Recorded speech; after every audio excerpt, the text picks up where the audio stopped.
It was in 2007 that the organisers of the tissue bank at the university decided they needed to expand to meet the growing demand for human tissue research, a vital aspect of cancer treatment. Hello, good morning. Gaining ethically approved status has meant undergoing exacting scrutiny. It is very complex, and we have actually been spending the last year getting everything in place. We had to fill in a very lengthy application which went to a specialist research ethics committee. There are about 10 of them around the country for approval. And of course we have to be licensed by the Human Tissue Authority, which they're the regulatory authority that ensures that we're compliant with the Human Tissue Act. So it is really quite a complex process.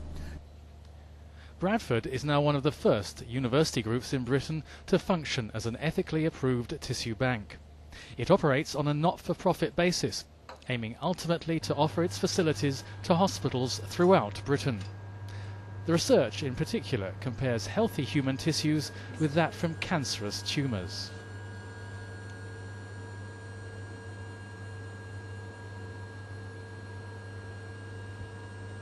What we're trying to do is look at the proteins that are present in normal tissue and those that are present in the tumour.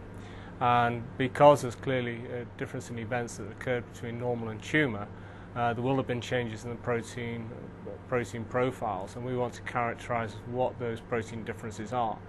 And in so doing, we want to identify new target proteins to which we can develop drugs. The tissue bank has its origins in the university's Institute of Cancer Therapeutics. Patients and researchers alike have welcomed the granting of ethical status. It's very regulated now, and of course it's reassuring for the patient to know that it has been it's going to be used in an ethical way. The patient has to have an information sheet, they have to sign a consent form, so they know exactly how this tissue is going to be used in biomedical research.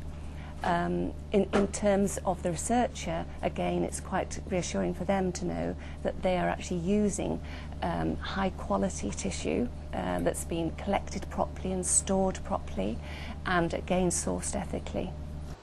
The development has been made possible by a partnership involving various groups working within Britain's National Health Service.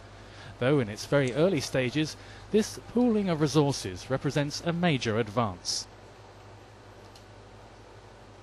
It's certainly identifying, it's certainly, if you like, blue sky research, and it's pushing forward the frontiers of understanding the mechanism by which tumour generation starts, by which cancer is induced, and in so doing we can, if we identify the proteins responsible, then it will, in addition to understanding the mechanism, identify these new targets for drug development and anti-cancer treatment. The tissue bank in Bradford will initially work with hospital trusts in the area, but this project is planned to extend its facilities, setting a yardstick for ethical research into cancer treatment.